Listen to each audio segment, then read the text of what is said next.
Buenos días a todos y gracias por estar con nosotros en otro episodio de Radio Carecen. Para presentarme, yo me llamo Valerie Juárez, originalmente soy de Puebla, México, y tengo el gusto de estar en una pasantía de verano aquí con Carecen. El día de hoy vamos a hablar sobre nuestro programa de CCP, Citizenship and Civic Program, que viene siendo el programa de Cívica y Ciudadanía. Aquí me acompañan los líderes de este programa, Paola Ramos y Edgar Grijalva. Paola y Edgar, ¿por qué no se presentan para que los que están escuchando hoy? Hola a todos, buenos días. Me llamo Paola Ramos y trabajo en Carecen como gerente del programa de Ciudadanía y Cívica. Yo soy originalmente de Brasil, donde estudié Derecho y soy abogada. Aquí en los Estados Unidos yo estudié para paralegal y actualmente soy estudiante de maestría en Derecho. Yo tengo acreditación total por el Departamento de Justicia de los Estados Unidos bajo Carecen y ya trabajo aquí hace poco más de 2 años. Hola, buenos días. Mi nombre es Edgar Grijalva y trabajo con el Departamento de Ciudadanía aquí en Carecen. Soy el coordinador de Ciudadanía. Yo he trabajado en esta posición por más o menos 1 año y yo nací aquí en los Estados Unidos, pero mi mamá es de El Salvador y mi papá es de Ecuador. Yo también estudié un curso especializado en Derecho de Inmigración y apliqué para la acreditación por el Departamento de Justicia. Perfecto, muchas gracias por estar aquí. Me da mucho gusto poder comenzar con ustedes hoy. Y pues para empezar, cuéntenos un poco sobre lo que es el programa de CCP y lo que ustedes hacen dentro de él. El programa de CCP, en su parte de ciudadanía, prepara a nuestros clientes para ser aprobados en el examen de ciudadanía. El programa ofrece clases con maestros que son expertos y un material disciplinar pensado y adecuado para los diferentes niveles. Las clases son separadas en inglés o español si califican para exención del idioma. Y bueno, al final de las clases, los estudiantes también pasan por una entrevista simulada. Aquí pueden entrenar la ansiedad y los nervios que pueden pasar en una entrevista con alguien desconocido. Y este material para la entrevista contiene preguntas del proceso, del formulario de la ciudadanía y el juramento de lealtad, preparadas como si fuera una entrevista de verdad. Y además los estudiantes son testados en las escritas y lectura de inglés. CCP hace alianzas con universidades de DC para buscar voluntarios, para participar como agente de inmigración.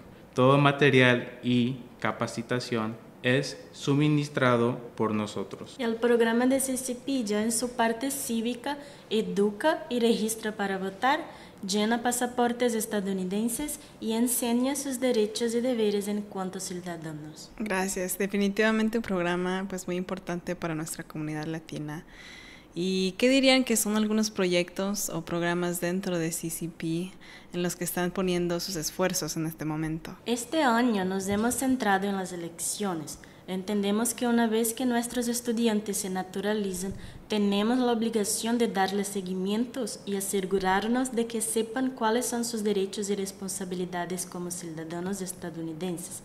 A medida que se acercan las elecciones, nuestros esfuerzos se han centrado en la educación electoral y el registro de votantes. Entendemos que necesitan saber que pueden ser escuchadas y que su opinión es valorada en nuestra sociedad y pueden representarse votando en elecciones locales y federales.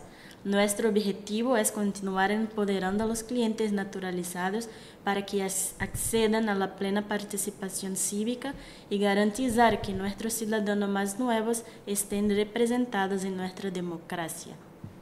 Y otra cosa es para garantizar que nuestros clientes estén conscientes de esto. CCP ha estado llevando a cabo talleres de educación electoral para las clases de ciudadanía. Incluso antes de que se convierten en ciudadanos, comenzamos con su educación cívica. En nuestros talleres, los estudiantes aprenden sobre los 2 principales partidos políticos y la importancia de votar. Son temas del taller del CCP. ¿Qué es la democracia? ¿Cómo se desarrolló históricamente el derecho al voto? ¿Y por qué es importante votar? Se entrega a los estudiantes un material de la guía del votante, en el que se incluyen los derechos y responsabilidades de los votantes, la ubicación de los buzones de entrega de boletas por correo y muestras de boletas de los partidos demócrata y republicano, y desde el principio se les anima a convertirse en votantes activos una vez que se han convertido en unos ciudadanos de los Estados Unidos. Sí, pues muy interesante, ¿verdad? El saber que la Rota no acaba al tornarse ciudadanos. Todavía continúa con acceso a más derechos y esos derechos requieren entendimiento y acción en la sociedad, ¿no? Sí, claro, y nuestro programa considera ser importante mantener contacto con nuestros clientes hasta después de tornarse ciudadanos, pues tienen más pasos que tomar y queremos garantizar que lo sepan. Por ejemplo, otro servicio que les damos es llenar el pasaporte estadounidense para que sean elegibles para viajar fuera del país con seguridad. Y la capacidad de viajar con un pasaporte estadounidense les permite una entrada más fácil a muchos países y la capacidad de recibir asistencia de las embajadas y los consulados de los Estados Unidos mientras que estén en el extranjero. Otro punto que evaluamos también es que consiguieran mejores trabajos o mejores pagos después de convertirse en ciudadanos, ya que en algunos trabajos federales es requisito ser ciudadano aquí en los Estados Unidos. Sí, también es importante notar que al tornarse ciudadano se abren más puertas para peticionar la familia. Cuando alguien es residente permanente, existen algunas restricciones de quién se pueden peticionar para traer a los Estados Unidos como titulares de una tarjeta de Green Card. Ya cuando uno se torna ciudadano, estas restricciones son quitadas, que les posibilitan peticionar a los padres, los hermanos, los hijos y hijas que sean casados. Por lo tanto, siendo ciudadano tiene más opciones para peticionar a familiares para la inmigración y reciben prioridad para traer a sus familiares a los Estados Unidos. Los hijos menores de 18 años se tornan automáticamente ciudadanos cuando los padres se naturalizan, y si naces fuera del país de padres estadounidenses, los hijos también son ciudadanos de los Estados Unidos. Otro punto importante también es que los ciudadanos tienen protección contra la deportación, ya que los ciudadanos de los Estados Unidos no pueden ser expulsados del país. Es en especial importante destacar los viajes para fuera del país, una vez que los residentes pueden tener prohibido el ingreso de retorno a los Estados Unidos. Sí, creo que este es un punto interesante que no mucha gente conoce. Esto significa que el ser titular de una tarjeta verde o una green card, como se le dice, no es beneficiario de recibir la entrada a los Estados Unidos. Exactamente. Siendo ciudadanos de los Estados Unidos, la entrada al país después de un viaje internacional es garantizada, pero para residentes permanentes existen reglas a ser observadas y el oficial en el puerto de entrada considerará varios factores para determinar su intención de regresar a los Estados Unidos como su hogar permanente. Cuando viaja al extranjero y intenta volver a ingresar a los Estados Unidos como titular de una tarjeta verde, el agente verificará si la persona es nuevamente admisible para tener una tarjeta verde. Y en caso de no ser admisible, esto puede llevar a que se le prohíba el reingreso. Un ejemplo que podría causar inadmisibilidad es la actividad criminal. Un delito que ocurre muy a menudo y que puede ser fácilmente pasado por alto por nuestra comunidad es un delito de DUI. Si el titular de la tarjeta verde ha cometido un delito como un DUI, que es conducir bajo la influencia, su solicitud para volver a ingresar a los Estados Unidos se evaluará por las reglas de inadmisibilidad. Exacto, y otras reglas más conocidas, pero también de extrema importancia, es tener siempre una tarjeta residente válida, sin estar expirada. Y por último, hacer viajes por menos de 6 meses. Los viajes al extranjero por más de 6 meses y menos de un año tendrán más dificultad de reingreso. Y los viajes por más de un año podrán ser inmediatamente considerados como un abandono de estatus de residente permanente. Si no han obtenido un permiso de reentrada antes de salir del país y tampoco tienen una justificación con pruebas de por qué el viaje se extendió, esto significa que el residente permanente, al intentar reentrar a los Estados Unidos, tendría su entrada negada. Sí, pues hay tanto que considerar al viajar, ¿no? Cuando uno es un residente permanente.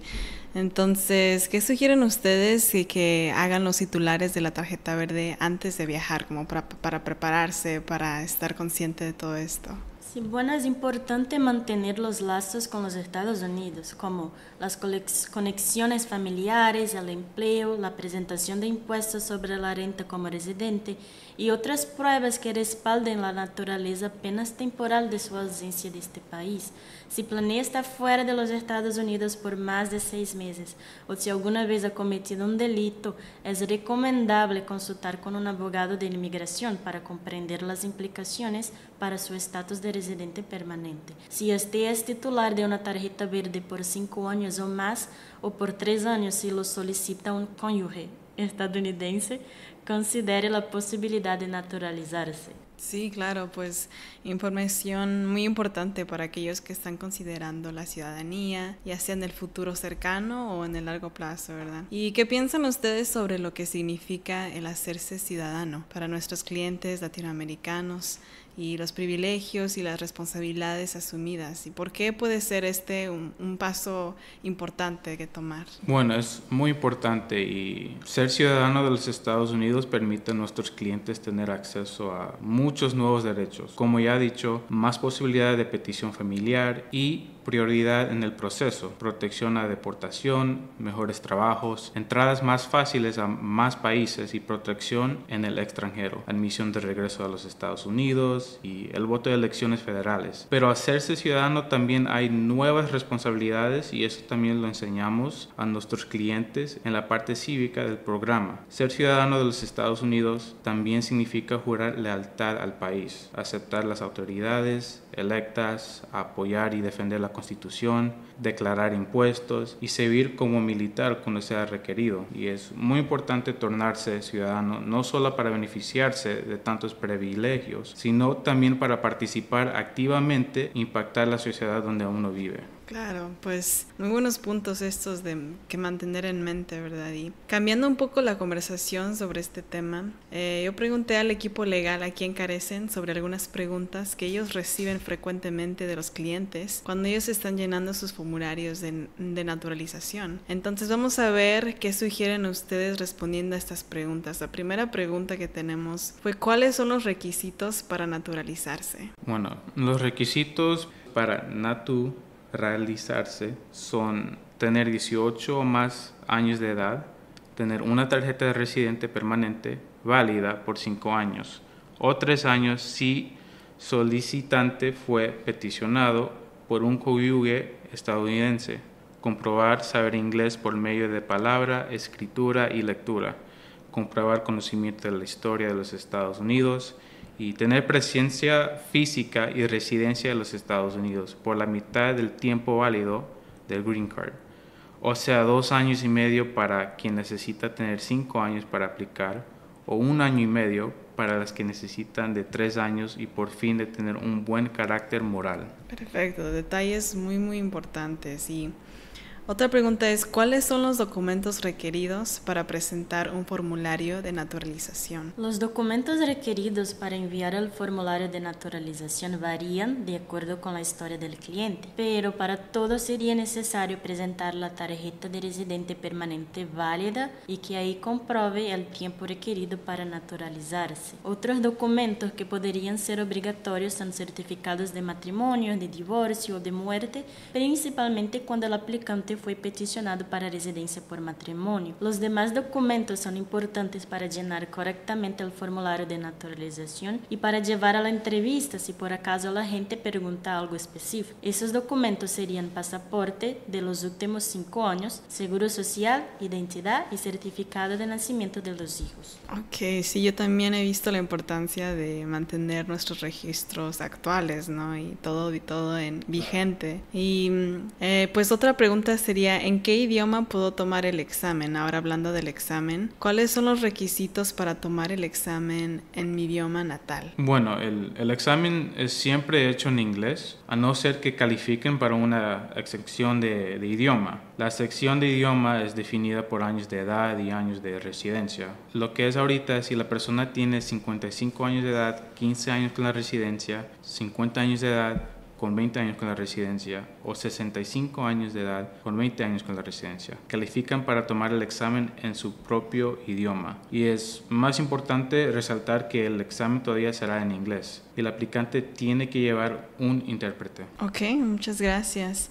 Y en el tema de pedir a familiares para ciudadanía, ¿el cliente se beneficia mejor si se hace ciudadano para peticionar a un familiar? La petición de un familiar hecha por un ciudadano estadounidense tiene prioridad sobre otras aplicaciones, pero en cuanto sea residente permanente, la persona ya puede peticionar al familiar en cuestión si la ley lo permite. Lo mejor es ya iniciar la petición y dejar el tiempo del proceso empezar, y después que el peticionario se tornar ciudadano, él puede pedir a USCIS para cambiar su estatus de residente para ciudadano, acelerando el proceso. Perfecto. Y una pregunta un poco más general. Usualmente, ¿cuánto tiempo toma para concluir el proceso total de la naturalización? Eso depende y cada caso es un caso diferente. Y Migración por la fecha de hoy dice que el tiempo de procesamiento puede tomar entre 8 meses y 12 meses, pero lo que hemos observado es que desde la aplicación hasta el juramento de lealtad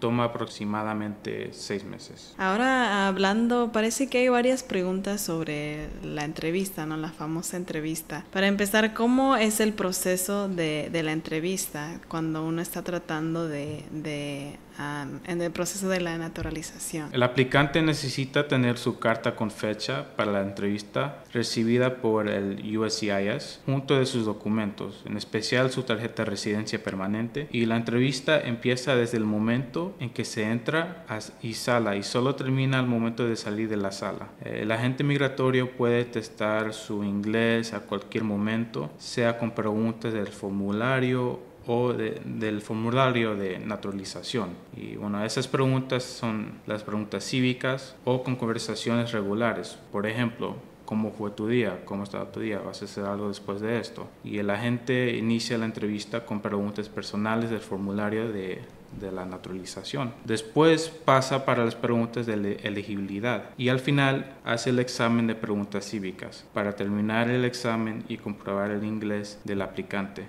El agente va también a leer en voz alta 3 frases y el aplicante tiene que escribirlo y por lo menos una tiene que estar correcta. Después el agente va a dar al aplicante 3 frases y pedirle que les lean en voz alta, por lo menos uno que tiene que estar correcto. Muy buena información, ¿verdad? Esas cosas, esos detalles específicos. Y hablando pues de esas preguntas, ¿cuántas preguntas uno tiene que saber y responder correctamente para pasar? Sí, bueno, en general existen un total de 100 preguntas y el aplicante puede ser preguntado 10 preguntas y necesitan esas 6 correctas para pasar, 6 de las 10. Si el aplicante tiene 65 años de edad y 20 años con la residencia, él o ella va a tener el total de 20 preguntas. Aquí se aplica la misma regla de aprobación. El solicitante necesita que 6 de las 10 preguntas sean correctas. Ok, perfecto. ¿Y en qué parte del proceso se haría la entrevista? Bueno, todo depende de inmigración y su tiempo de proceso a partir de cuántos formularios ellos están actualmente recibiendo. Pero normalmente la entrevista es marcada por vuelta de 3 meses después de aplicado el formulario. Recientemente hemos visto un cambio en este tiempo de espera en que la entrevista es marcada para 1 mes después de que la aplicación es enviada. Ok, sí, todo depende, ¿verdad? Y continuando con las preguntas, ¿el cliente que está aplicando puede viajar fuera del país con un formulario de naturalización pendiente? Sí, esa es una buena pregunta y sí se puede viajar y al irse a la entrevista el aplicante tiene que pedir para agregar tal información al formulario. Lo mejor es que no viaje durante el proceso, pues el aplicante puede perder la fecha de biometría o de la entrevista y esto resultará en un atraso del proceso. Gracias. Y también tenemos unas preguntas sobre qué pasa después del juramento de lealtad de los Estados Unidos. O sea, ¿qué pasa con la ciudadanía del país de ellos que ya tienen, ¿no? De sus países natales? Bueno, en general, los aplicantes no pierden la ciudadanía originaria de sus países y ellos obtienen doble ciudadanía. Es posible que el país de origen prohíba esta práctica y convertirse en un ciudadano estadounidense naturalizado resultará en la pérdida de su ciudadanía original. Si tiene dudas cuanto a esto, pregunte a su abogado de derecho migratorio. Ahora, es importante recordarles que para los que tienen doble ciudadanía, estas personas ahora deben obediencia a los Estados Unidos, ya que al prestar el juramento de lealtad, juraron ser fieles a este país. Es bueno saberlo. Pues en el caso de que un individuo aplicando para la naturalización haya sido arrestado en el pasado, ¿qué pasa entonces? ¿Cómo afecta ese a un caso? Bueno, todos los casos tienen que ser evaluados individualmente. Es importante que sepan que al momento de aplicar para naturalización, la tarjeta de residente permanente estará siendo reevaluada, o sea, la elegibilidad para tener su tarjeta de Green Card va a ser verificada nuevamente antes de ser evaluado si puede naturalizarse. Por eso, los crímenes pueden afectar si está listado en las leyes de inmigración como causa de inadmisibilidad a tornarse residentes. Otra razón que podría impactar tu caso sería los daños al buen carácter moral, que es requisito tanto para la tarjeta de residente permanente cuanto para la naturalización.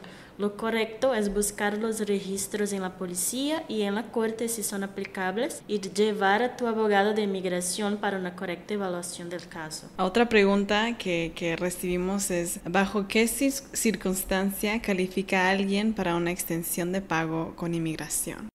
Cuando el aplicante o su familia, que califica como parte de su hogar, reciben un beneficio del gobierno, como por ejemplo SNAP o asistencia de renta, o cuando el aplicante y su familia hacen menos que 150% de las directrices sobre la pobreza, pueden pedir por una exención completa del pago. Las nuevas reglas de inmigración dicen que si el aplicante y su familia hacen menos del 400% de las directrices sobre la pobreza, el aplicante califica para una exención parcial. El abogado de inmigración va a analizar en cada caso quién cuenta como familiar de acuerdo con la ley y verificar la carta de aprobación del beneficio del gobierno o los taxes del aplicante para confirmar si califica para una exención total o parcial del pago. Perfecto. Y la última pregunta que tenemos aquí es, ¿el cliente va a recibir apoyo para prepararle para el examen? Claro que sí. Aquí en Carecen tenemos las clases de ciudadanía que enseñan y preparan a los clientes para el examen. También hacemos las entrevistas simuladas a todos los clientes antes de la entrevista. Y de acuerdo con nuestro contacto con los clientes, sí verificamos que todavía necesitan de más ayuda.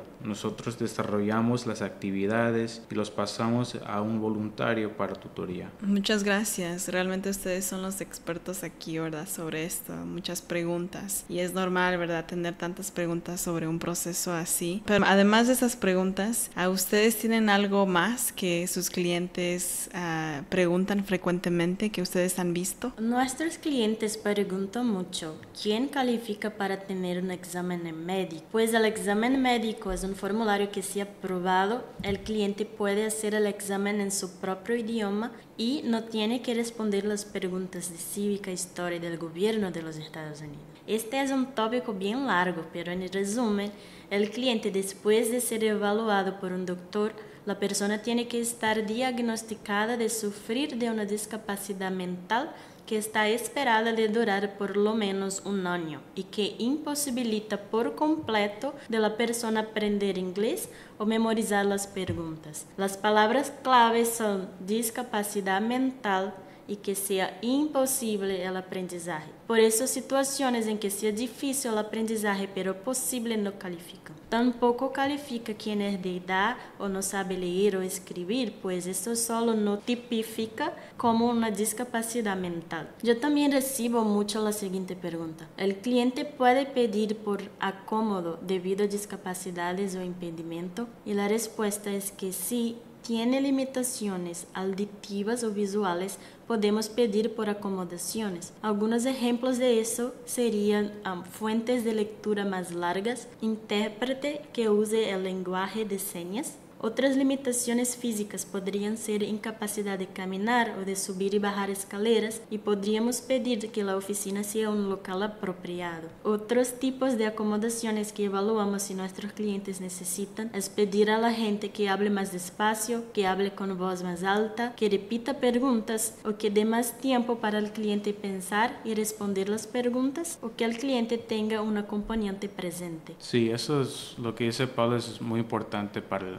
la entrevista. Sí, esas son frases y cosas que le pueden preguntar al oficial durante la entrevista. Y bueno, para mí, yo recibo mucho la pregunta de si el cliente tiene un formulario pendiente y se cambia de dirección, si tiene que reportar el cambio de dirección con inmigración. En este caso, cuando ya se envió el formulario a USCIS, el cliente tiene que avisar al oficial en el momento de la entrevista que hay un cambio en sus informaciones y que gustaría añadir este formulario. Y también algo similar de la última pregunta, escucho mucho la pregunta de si el cliente tiene informaciones adicionales después de llenar y someter su formulario, ¿qué pueden hacer? Eso pasa mucho y las cosas de la vida continúan en movimiento y es posible que después de someter el formulario el cliente cambia de empleo o hace un viaje para el extranjero o nace un bebé en la familia. Toda la información adicional, como también corrección de alguna información dada, puede ser informada al momento de la entrevista junto de su oficial. Perfecto, pues muchísimas gracias. Eso es el final de nuestras preguntas. Qué bueno que ustedes han podido identificar también de lo que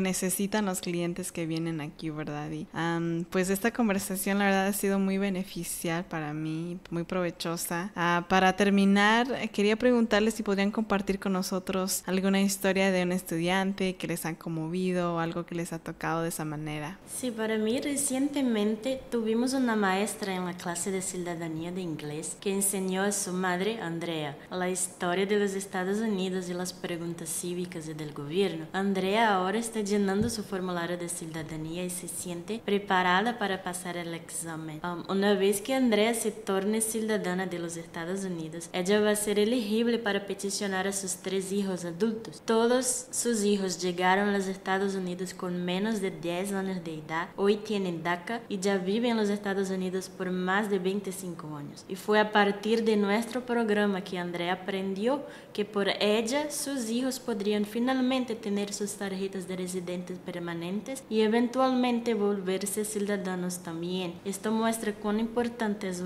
el programa de ciudadanía y cívica de Carecen y cuánto impacto se hace en nuestra comunidad. Sí, ¿no? Y bueno, para mí no tengo uno así específico porque, bueno, todos los estudiantes me mueven. La dedicación de ellos de participar y aprender me conmueve y me hace querer darles lo mejor de mi trabajo y pues yo sé que nuestros estudiantes aprovecharán de las clases. Definitivamente, y pues también le da significado a nuestro trabajo, ¿verdad? Cuando vemos el impacto que hacen programas como este en nuestra comunidad. Y pues con eso hemos llegado al fin de nuestra conversación. Y yo he aprendido mucho hoy, como lo mencioné antes. Edgar y Paula, muchísimas gracias por su participación y gracias por sus respuestas. Ha sido un placer hablar con ustedes hoy. Claro, de nada, gracias a usted. Sí, de nada. Y para todos los que estén escuchando, gracias por acompañarnos en este episodio de Radio Carecen. Esperamos que disfrutaron este episodio y esperamos verles la próxima vez.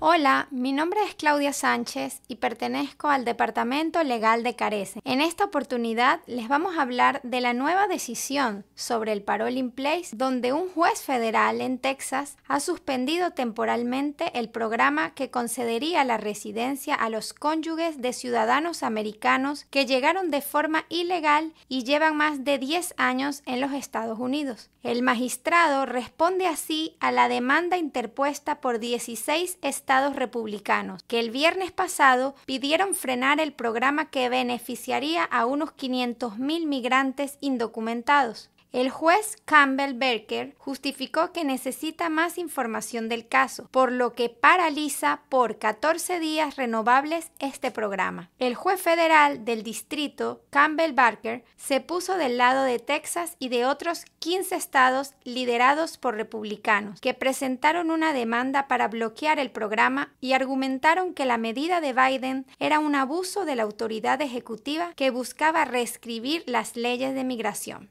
Barker emitió una pausa administrativa de 14 días para aprobar las solicitudes para este programa, con la posibilidad de una extensión, y programó audiencias adicionales en las próximas semanas. La decisión se produce una semana después de que se abriera el plazo para presentar las solicitudes, que, además de a los cónyuges, podrían beneficiar a sus hijos, unos 50,000 menores de 21 años, tal como lo dijimos en el segmento pasado de Radio Carecen. El presidente Joe Biden anunció el programa, que también recibió el nombre de Manteniendo a las Familias Unidas, el 18 de junio de este año. El plan está orientado a los migrantes que entraron de forma ilegal en el país y se casaron con un ciudadano americano. Para acceder a la Green Card, los solicitantes deben justificar que llevan más de 10 años viviendo en el país y que contrajeron matrimonio antes de la fecha del anuncio de este programa. Además, no pueden suponer una amenaza para el país ni tener antecedentes penales. Hasta ahora, los migrantes indocumentados casados con ciudadanos estadounidenses debían salir del país y esperar 10 años para poder solicitar desde fuera de los Estados Unidos el permiso de residencia. La perspectiva de permanecer más de una década separados de sus familias hizo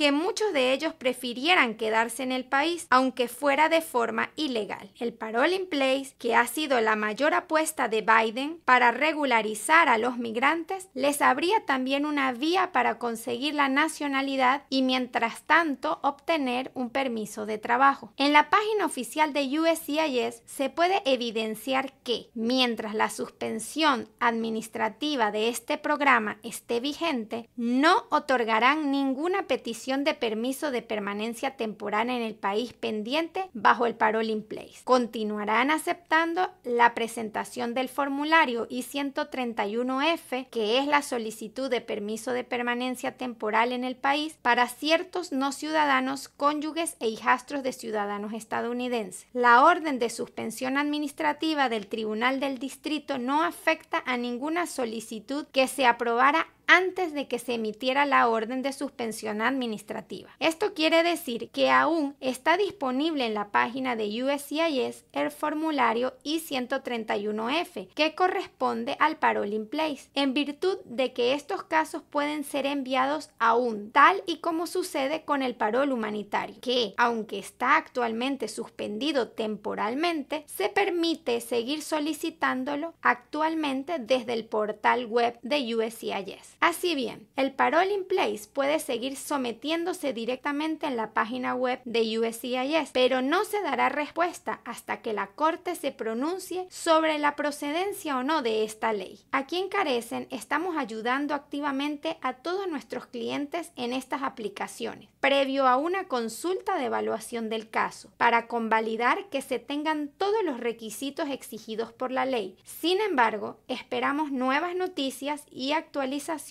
con esta medida de suspensión temporal del programa. No duden en contactarnos para pedir una consulta legal. Será hasta una próxima ocasión. Muchas gracias.